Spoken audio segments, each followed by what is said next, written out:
They are doctors and experts in health, fitness, and nutrition. They use advanced and cutting-edge science and techniques to achieve results that are always efficient, effective, and proven. They improve the lives and function of top professional athletes and executives on a daily basis. They practice what they preach by competing in bodybuilding, Spartan, MMA, and life. They are Team Functionized, and this is the Functionised Podcast. May you be a better version of yourself each day. Live Functionized. Welcome to another Functionized Podcast. This is your mad scientist, Jim. Next to me in spirit is Beauty Brains Braun Shantae, who is seeing a crap ton of clients today. Definitely wanted to be here. And when I say in spirit, she's still with us. She will be on more podcasts, so rest assured, she'll be around for a long time to come. Little news with Functionized. Our Fit Lab is moving down the block to 4 Merchants Way for the most efficient, effective, and always proven method of achieving your top health, both brain and body, fitness. You get in the Fit Lab 15 minutes once a week. Like I said, always, always, always proven. Little Fit Lab website update, www.fitlabnj.com, which can also be found on our usual functionized.com website. Today's special guest is an expert in ADHD, and I say an expert because of his vast wealth of knowledge, his Fastbraiin facility and technology, as well as his new book, ADHD, Flipping It on the Head. Dr. Jim Poole, founder of Fastbraiin and growing child pediatrics, has an affinity for helping those with ADHD find and utilize their strengths. With his passion, he founded Fastbraiin. Got 2 eyes in that brain, by the way. A national program for those with attention, focus, and or mental health issues such as anxiety and depression. The program has served over 5,000 people of all ages with ADHD and or other medical issues. The integrative approach of Fastbraiin has helped over 4,000 students reach the AB honor roll at school and supported 94% of adults in the program in getting to a positive place in life. Since its founding in 1998, Growing Child Pediatrics has been able to serve over 10,000 patients and now boasts 7 locations throughout North Carolina. Among his many accomplishments, Dr. Poole has played an integral role in bringing the topic of child care to the forefront of political conversation by testifying to U.S. Senate and Senator Kennedy on the state of child care in the United States. As a spokesperson and advocate for higher access to quality child care, he developed the first 5-star child care centers in North Carolina and the first sick child care center. Dr. Poole has also founded Camp Challenge for Children with Asthma in North Carolina and Healthy Child Care America for American Academy for Pediatrics. As U.S. Army Meritorious Service Medical Recipient, he has served on the Governmental Task Force for Mental Health. Dr. Poole is also a Rotarian Paul Fund Harris Fellow who co-chairs the National Tribal Conference. Dr. Poole is more than just doctor, as he can be found playing in national tennis tournaments, golfing, and enjoying a myriad of sports with his wife of over 40 years. Congratulations to that, Dr. Poole. His 3 sons and 8 grandchildren. Though he currently resides in North Carolina, he's also lived in El Paso for 3 years and is a big fan. Absolutely loved it. Without further ado, let's get to the Functionized Podcast. Dr. Poole, thank you so very much for being with us. It is greatly appreciated to have you here. And the topic... Oh, Jim, I appreciate you having me, Jim. Oh, once I saw Dr. Jim, I just felt a little resonating there and said, you know what? I want to talk to this guy. Yeah, well, I looked up your little website. You're into all kinds of things. So You're obviously Fastbraiin, so I love it. Well, let me ask you, it's kind of jumped off the page here, Fastbraiin. You spell it with 2 I's. So where did the extra I come from? It was very well thought out. I was taking care of a teenage girl who was head cheerleader. She was president of her class. she was everything, all over the place, couldn't focus. So I had a great meeting with her and her mother, and she's in high school. And as they're leaving the room, she starts crying. And I go, oh, I thought I did good here. And she says, well, you're putting me on a pill, and you tell me I have ADHD, so therefore something's wrong with me. And I thought, we got to change the name. And at 2 a.m, I came up with the name Fastbraiin because I wasn't asleep. And I jumped out of bed and typed it into the computer and misspelled it. And so my left side of the brain said, you're an idiot, you misspelled it, and the right side said, let's go with it. And we have gone with it, and people just love the idea that they're Fastbraiin. I mean, even I was playing Rod Brindamore. He wouldn't remember this. He's now head coach of the Hurricanes, and he and I were both at the physical therapist at the same time, and he was going like crazy on a exercise bike because he had a torn ACL, and he was just going nuts. And I'm working out with 1 pound pink weights because I had a torn ACL, torn shoulder. And so he's laughing. He said, well, I'm not ADD. And I said, oh, no, you're Fastbraiin. He said, oh, yeah, I'm that. So it gives us the idea that we are different, but it's okay. And that's what we're all about. Now, individuals that have or diagnosed with what's called ADHD typically have a label. Right. And it can kind of be a little bit destructive at times to be labeled pretty much anything if it's not overly flattering. So what do you think about it being destructive, and how can we kind of spin that around a little bit to make it more positive? Because there are so many individuals that are very successful in this world that suffer from symptoms of ADHD. Well, the whole reason for Fastbraiin, and my clinic is a Fastbraiin clinic, my medical diagnosis is an ADHD diagnosis. I was at a medical meeting with about 250, 300 physicians, and they were doing brain scans showing the difference between an MRI scan of a person with ADHD and somebody that doesn't. And they're kind of blanks, and there's, we have potentially decreased dopamine in different areas of our brain and so forth and so on.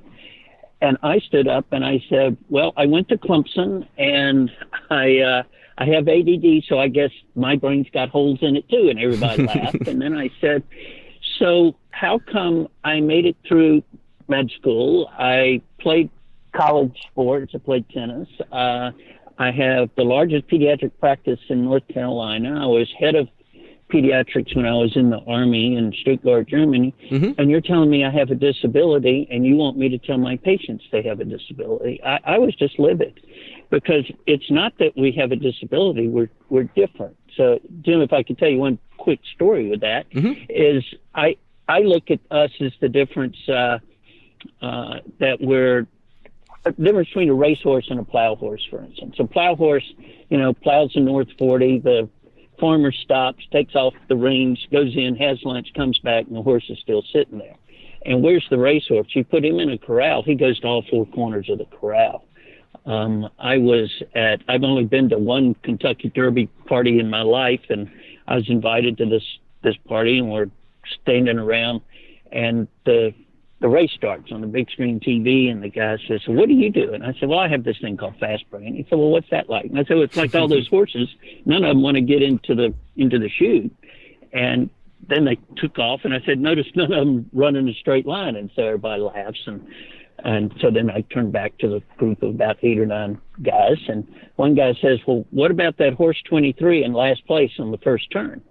And I said, well, that's interesting. I said, in real life, we would pull him out and maybe we tell him he needs to go home for remedial horse racing, or he didn't eat well, and he's just not a good horse, and he's not following directions, and it's too much screen time and all that stuff. But in my world, I still promote that horse, because one day that horse might turn out to be something. About, 30 seconds later, because I've turned away from the screen, another one of the guys said, look at your horse 23 on the back stretch, and he's in the middle of the race. Well, now I'm yelling at a TV screen at somebody else's house, and I've never done that. And of course, around the last turn, 23 is he's gotten into gotten himself into fourth place. And then as I'm screaming, guess who won the race? Yeah? Horse 23. Yeah. And so I said, and that's what Fastbrain's all about. Your child may be in last place around the first turn, say in the first, second, third grade, fifth grade, eighth grade. But 100% of my kids end up going to college that I take care of. They all get to AB honor roll.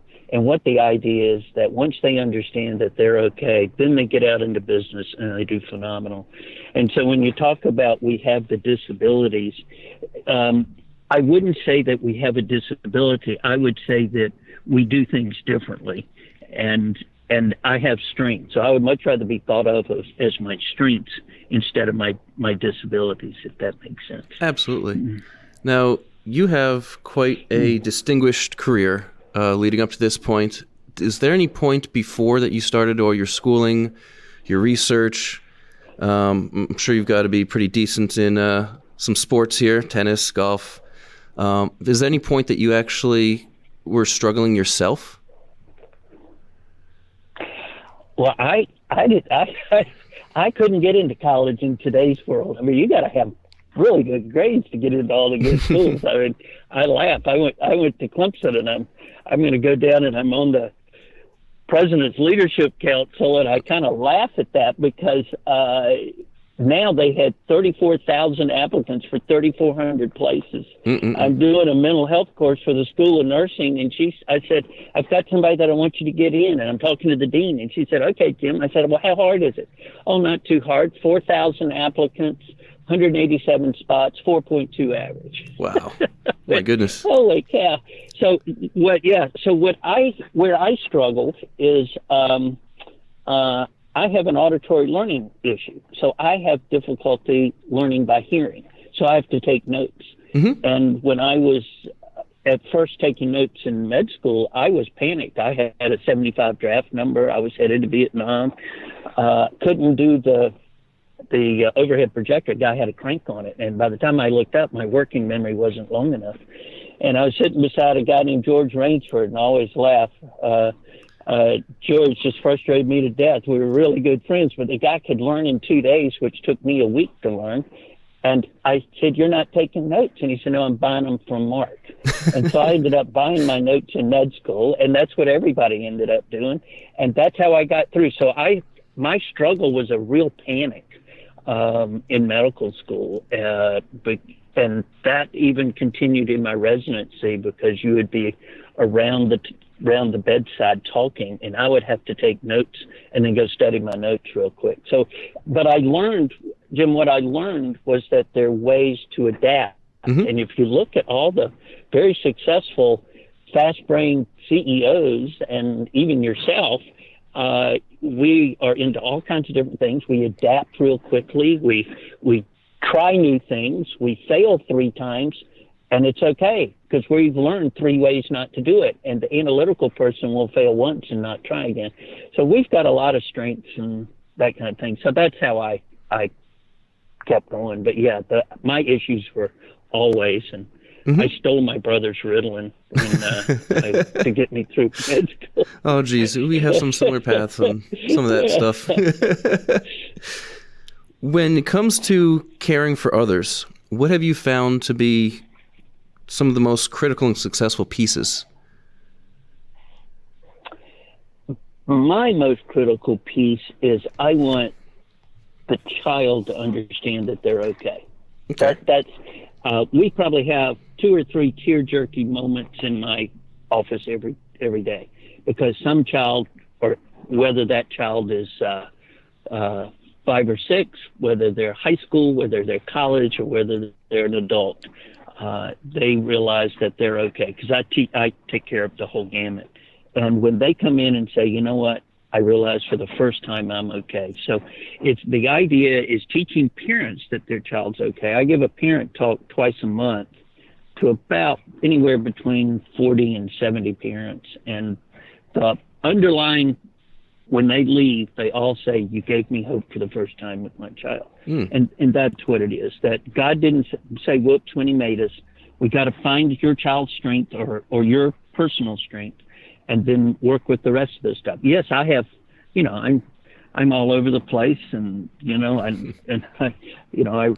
the book that I wrote, I gave it to my son Matthew. I was so excited about it, and he's very analytical, and he said, "Dad," and I said, "Yes, Matthew," and he goes, "It's a mess."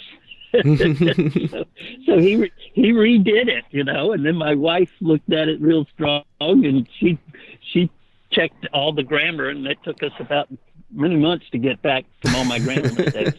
But we all have strengths. And if we can figure that out, when I'm taking care of others, those are the things. I give them some memory tricks. I give the kids speed learning tricks, speed reading tricks in the office. And I'll say, "Let me see how dumb you are." And then they blitz through these things, and I say, "Wow, what if I told you everybody that did this can go to AB honor roll?" And that's what they do. Now, when it comes between when you see individuals, different sessions there, a lot of what we do is continuing homework. What kind of homework do you have for even the parents? Because there's no one-size-fits-all approach to this, I'm sure. So what types of things do you have parents stress upon to their children in between times when they work with you? Learning is best learned in chunks of time. We were taught to sit for an hour. We found that, depending on the age, somewhere between 15, maybe even 10 minutes to 25 minutes. I go 25 minutes and then take a 5-minute break. Just before you take the break, review everything you just went over to make sure you know it. And then at the end of the night, you reviewed tonight's stuff, and you do a quick review of the last 4 days. If you do that, you're guaranteed A's.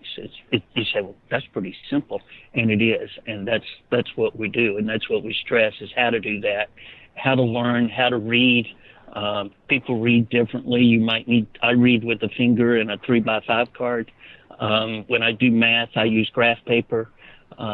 We're stressing the positives, going back over and over things until you get it. And that's how the Army, when I was in the Army, man, they always start everybody with getting up, making your bed. That's everybody. And you do that every day. And you start and you add one thing to it. And before long, you're a strong fighting force. The other thing the Army does is that they give you slight promotions from, you're a private, then you're a private first class, and all these promotions are just as much as going from lieutenant colonel to colonel. I mean, it is the same. And so you want to always believe in your child, but give them positives. We all do better with positives than with negatives. And so often, just count at home how many times you say, sit in here. Why aren't you sitting down? Now get back in here. All right, well, I just gave 3 negatives. Now I got to give 5 positives to overshadow the 3 negatives I just did. So we want them to have positives, back. And so it's a positive program. I don't mean being a helicopter parent where you do everything for your child. Lots of studies showing that if you make your child work and understand and helping in the family and helping other people, that if they do that as a child when they're in their 30s, they're about 90-something are successful, whereas if they don't do that, only about 24% are successful. That's an amazing stat. I am for discipline and so forth. Absolutely. I mean, it's amazing, even as a parent, how much it helps out if the kids pick their plates up instead of the parent clearing a table after a meal and doing the dishes. It seems, at least in our household, other than just making it easy for mom and dad here, they seem to start taking more initiative on doing other things. All of a sudden, they're picking up their shoes. They are taking initiative, even starting to do their homework without being asked. It's kind of a positive cycle that occurs. Is that something that you typically find as well? Perfect. You're exactly right. And if you buy them a bicycle, but you only buy half of it, and they work for the other half, when it's raining, guess who runs out and gets the bike? The child does. It's their bike. So I'll buy them half a bike. I like that idea. Half a bike. Half a bike, half of top rank. Instead of buying $125 basketball shoes, they have to earn money to pay for half of it. That little bit, yes, you can afford it as the parent, and yes, the parent next door does it, but that's not where value comes from. And I think the bottom line is getting your child to realize that they have value, that they personally have value. Maybe that's where school suffers because if you jump in kids early in school and and you're doing badly and you need to sit at the back of the room and we're pulling you out for this and all those kinds of things, then the child feels like they don't have value and that they're not worth anything. And that's where negativity makes a personality, and that's where we don't want to do that. Negativity does breed more negativity, doesn't it? It does. You have any thoughts? I mean, turning negative to positive. I mean, it seems like the majority of reinforcement is negative. Do you have any examples that you could share of how to spin things and make it more positive reinforcement? First of all, it has to be a mindset in the parent's mind that I have got to become positive. That's all there is to it. So Okay.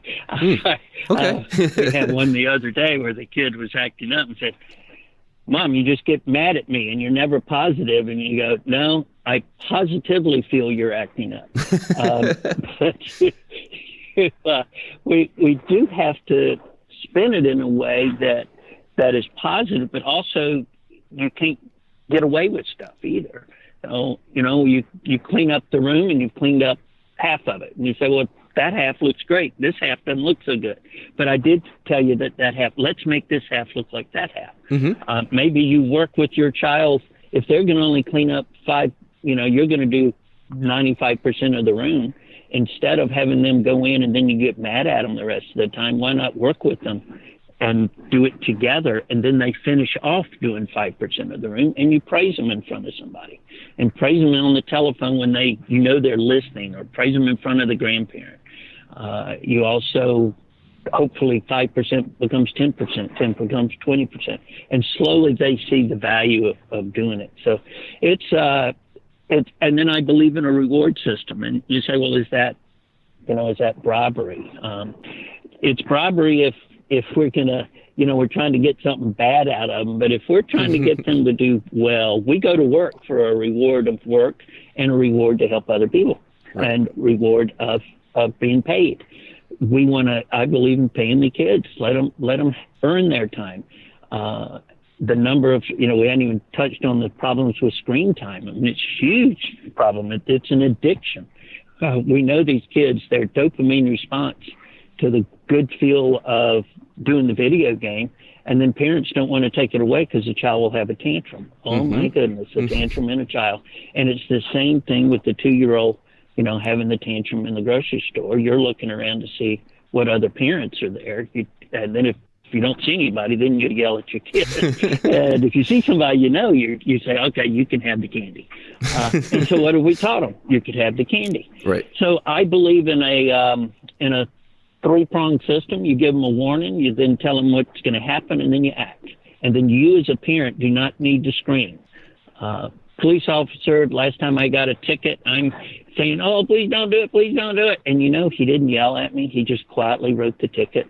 And I said, well, don't do it, don't do it. And he goes, yes, see you in court. Wrote it off and handed it to me. And his heart rate didn't go up, his blood pressure didn't. That's how we need to treat our kids. The speed limit sign has to be set. If it's not set, we get a warning. So if you haven't told the child that they can't do that, then give them a warning. And then tell them what the discipline's going to be. If the discipline isn't set, you give them a warning again. And you just act. And that keeps us from knee-jerking things. So again, it's all back to, I think it's just a positive approach, a positive way of being a parent, but letting the kid understand, push it back on the child, Absolutely. Kind of what, Now, I really, I try to, when I'm looking at attention and stuff, ADD is both, it's a focusing issue. It's also an impulsive issue. It's an attention issue. And when I give talk to about 40 to 70 parents twice a month, I'll say, a helicopter's landing out front. What are y'all all going to do? And they all say, well, we'll look at the helicopter. And I said, exactly. So I guess you all have ADD. But your child, what are they looking for? They're looking for the helicopter because it's more interesting than the boring teacher. And the video game is active. It's colorful. It's noisy. You can do it as many times as you want. You can fail as much as you want. You get to try over as much as you want. Why? To get to the next level, and you brag about the next level. There's all this positive, and school doesn't have any of that. That's where we've got to change our school system. Have you done any work in doing so? Yeah, I studied actually playing music in the room, and my contention was that if you played music, you'd do better on tests. And the way you test medicine is, I hate to say, it's not real complicated. You give the child the medicine at 8 o'clock in the morning, say, and you test them every hour to do 10 minutes of math that they can do, and you see how many they do and how many they get right. And you do that every hour over a certain length of time, and there's a curve, and therefore this medicine works or not. Plus you walk around and you see if they're still or not. So I did that with music. I forgot my music that day, and the only music I had was Boogie Wonderland from Happy Feet. So I had 25 kids in the room between 11 and 13, and I'm playing Boogie Wonderland from Happy Feet, and they're doing math tests, and they're all dancing at their table. And I did it without music, then did it with music. I realized this didn't work. I'm out apologizing to the parents. My nurse calls me back in, and lo and behold, one kid without music did 34 problems in 10 minutes and got 4 right. On Boogie Wonderland, he did 44 problems and got 44 problems right. And across the board, everybody way increased their scores and just nailed it. So we're using music in the Raleigh area. A lot of schools and a lot of teachers, and I did this years ago, are using music. So we do that. They understand that there are a lot of really good teachers that understand this, and the teachers have trouble because, if we're ever in an adult meeting and somebody's cell phone goes off, or they're over there, somebody's talking in the corner, that just kind of bothers us a little bit, even though the room's got 30 people in it. Imagine every day 4 kids that are all over the place getting out of their chair. And so teachers have a tough time, and so it's not easy for them, but it's all in the approach, I believe. I believe you're absolutely right. If a teacher will keep an open mind to that, allow the kids to thrive. And that's what their job is, to make those kids thrive, isn't it? Yes. Yeah. And hunt for the strengths. Yes. You got to find their strengths. What are my strengths? If I had to learn by listening, I would have flunked out of high school, much less medical school. So it's right. And then learn by drawing. I'll never forget my physics teacher. He gave me an F on a physics test in senior in high school. I said, Mr. Brown, I can't get an F. I know I didn't make an F. He said, well, you didn't draw a picture. And he says after class, and he's not even looking at me. And so I'm pleading with him, but that ain't going anywhere. And I said, well, if I draw a picture at each one, will it help? He said, it might. And I drew a picture, and then he gave me an A. And I think I only changed the answer one time. But he knew that I did better if I drew the picture and could see it. And so from then on, I draw pictures about everything. The businesses I've started, the different stuff I do, there's always a picture that goes with it. So I'm definitely that guy that drives it, does it on the napkin type thing. I've been one of those. That's good. You figured it out and actually would argue your grade too. F to an A. I like it. yeah, I like that one too. Is that in Fastbraiin? Make sure you argue your grades every time and draw a picture. There you go. Now, one of Einstein's adages holds that creativity is more important than knowledge. And I was reading that you kind of relate Einstein's story to being the patron saint of Fastbraiin. Can you tell me a little bit about this?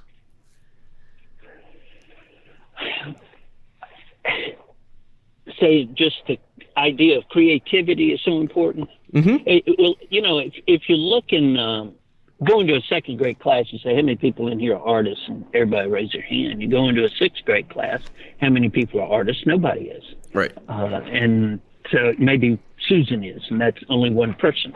And so it gets to be very, very frustrating that way. So I'm going, well, if that's the case, then why are we dumbing down creativity? Because if you take away somebody's imagination, they can't be creative. And then imagination and creativity, you end up with a passion. And that passion is what gets us through life. And when you become an adult into business, that's an issue. I probably shouldn't say this name, but years ago, Procter & Gamble went to Clemson and talked to the business school, and the business lady was telling me, and I was talking to them about Fastbraiin and creative people, and she said, I got 5 kids that are just going to blow this out of the water. And at the time, Procter & Gamble's test was for the analytical person, and none of her key people passed the test to get a job with Procter & Gamble. Mm-hmm. But if you look, there was a book, Good to Great, by Jim Collins, phenomenal book. I did not like the book. I liked his second book, because all those great companies failed because they didn't adapt and they weren't quick, and they didn't use creativity. They stuck with the bottom line. So I think creativity in today's world, my goodness, I mean, if you're not out there creating and changing on a moment by moment, your business is in the gutter fast. So. Oh, absolutely. So the whole thing is to try to keep it and to take the child that is creative early and keep those creative passions going. What is your 12-year-old passionate about? Well, I don't know. He plays video games. Well, have you taken him anywhere outside of the video game world yourself as a parent? Are you going out and spending one-on-one time that doesn't include that? Do you have a cell phone in your hand when you're sitting at the dinner table? Who's more important, you or the cell phone, or the person who's going to call me? And for instance, if you call me, Jim, and I'm working or I'm talking with somebody, and you call me, I go, well, that should be very important that I talk to you, because it's going to be about this podcast. But who becomes more important, you on a break or me talking to the person in front of me?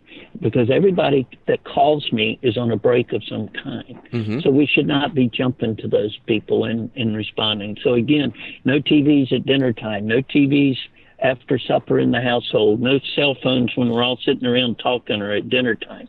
Those kinds of things show importance. And then that again, where can we be creative in the household? What can we do together? Starting a business. One of my young patients was starting a business the other day, and I never forget watching a YouTube where, and my dad made me do this, but you can start a business, but you got to rent the lawnmower from me, and you got to buy the gas from me. That kind of thing. So it's all learning. Yes. I think you're the first person that I've ever heard from that did not actually come out of my mouth first about if somebody is in front of you, they're of utmost importance, and that phone call can wait. Why are you texting others in front of other people if they're supposed to be the ones that you're focusing on or the task at hand? I'm glad others think the same way. It's comforting. Yeah. And we need to and you've got a great avenue through your podcast is to keep that in the forefront. Ask people what. Because I'll, in front of my talk with my parents, I'll hold the cell phone and I'll act like I'm getting ready to answer it. And I say, so what's more important, all of you or this person who's on a break? Mm-hmm. And so you don't ever, so I tell them, please never answer your phone if you're in my office. I love it. So it's, yeah. Your book stuff. Your book, Fastbraiin, if you had one big takeaway from it, I know there's a lot of valuable information there. If there's one big takeaway, though, what would that be? It's called Flipping ADHD on Its Head, and it is about the Fastbraiin. My one takeaway is your child has strengths, and you as a parent have strengths. And the deal is to find that in your child and to get them to believe in their strengths. If you do that one thing, they're going to be highly successful. But they believe in themselves. And Jim, as you know, and especially in all the things you've been through, you can't give somebody self-esteem by, you can do this. They have to go do it themselves. So once they do it, you then praise them for not, I knew you could do that. No, that's not what you say. You said you did it. I love the quote Yoda says, there's no such thing as try. You either do it or you don't. So if you do our review technique, if you're out there working, you do those things. You praise the kid for what they do. I was talking to a Division I team, all their coaches, and one of the coaches came up to me and said, we got a phenomenal team. My best pitcher is in a slump. And pitcher was ADD too, and I mean, he was just all over the place. And so I said, okay, next game, after 2 good innings, pull him. He said, well, we don't do it that way. We wait till he's messing up. I said, I know you do. Pull him after 2 good innings. So he did. And then the deal was that the next time when he's out on the mound, go out and you're having trouble, you tell him about the fastball that he pitched against such and such a team, but you don't talk baseball. You talk about the girl in the red hat or the weather or something else. You just get his mind on something else and then say, I want the fastball in the outside corner like you did 3 weeks ago. Throw the glove in his paint and turn and stalk off. And that pitcher, that team made it to the super regionals, and that he got pulled at the very last, and they lost by 1 run in like the 14th inning or something. And then the same team, another team, back to Clemson again. The coach said, I'm getting guys thrown out at second base. And I said, well, what happens when they get thrown out? Do you kind of get on them? I said, well, yeah, I mean, they got thrown out. And I said, well, why don't you praise them when they try and get thrown out? And lo and behold, he started praising them, and they started not getting thrown out after that because that little hesitancy, should I do this? Could I do this? Am I going to get yelled at? To try to use my creativity and passion. And I loved it. I saw in the paper later, a couple of weeks later, we're changing our method. We're going to run the base paths hard, and they did very well that year. I love that. Flipping that mindset again, just a half a second. I think that's our whole idea in the book, is that it's just ways to help parents become positive, let children and adolescents and adults understand that we're good. We just gotta don't believe everything we hear that we're bad. And that we're not bad. We're good. We just we're the racehorse. We're not the plow horse, and that's okay. Ned Hallowell is a good friend of mine, and Ned talks about a race car, and he says we're race cars with bicycle brakes. We need some other brakes, but he doesn't try to make the race car into a little VW. It's a race car. So believe in your race cars is what I would have to tell everybody. So how can the world purchase Flipping ADHD on the Head? It's on Amazon, and it's in the Barnes & Noble area in North Carolina, but probably the easiest is to get on Amazon.com.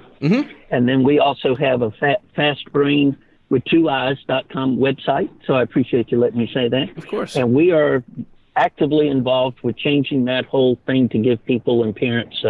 We have a lot of videos on it, but we're getting ready to come up with a real exciting parenting program that people will be able to get into and do a lot of this online. So that's where we're headed. I saw a bunch of those videos, and they're definitely worthwhile in checking out. So definitely highly recommend for all the listeners to jump on fastbraiin.com and hit up those videos. If individuals wanted to get in touch with you, Dr. Poole, is your website the best way to get in touch with you?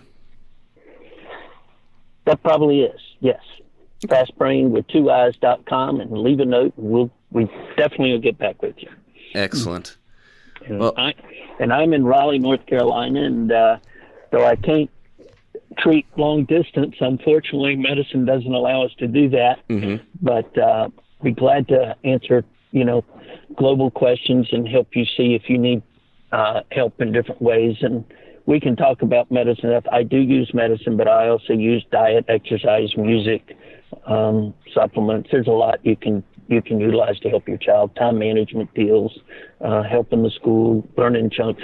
There's just a variety of stuff that we can use to help. But again, I thank you very much for your time and allowing me to be on your podcast. Oh, the pleasure's all mine. Thank you so very much. You've been a vast wealth of information, and your book is even more information. So go out, get it, and read it. Dr. Poole, thank you so very much for being here. I appreciate it. Thank you so much, Jim. Talk to you soon. Talk to you soon. Take care, Dr. Poole. Bye.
And this is your mad scientist. I am out.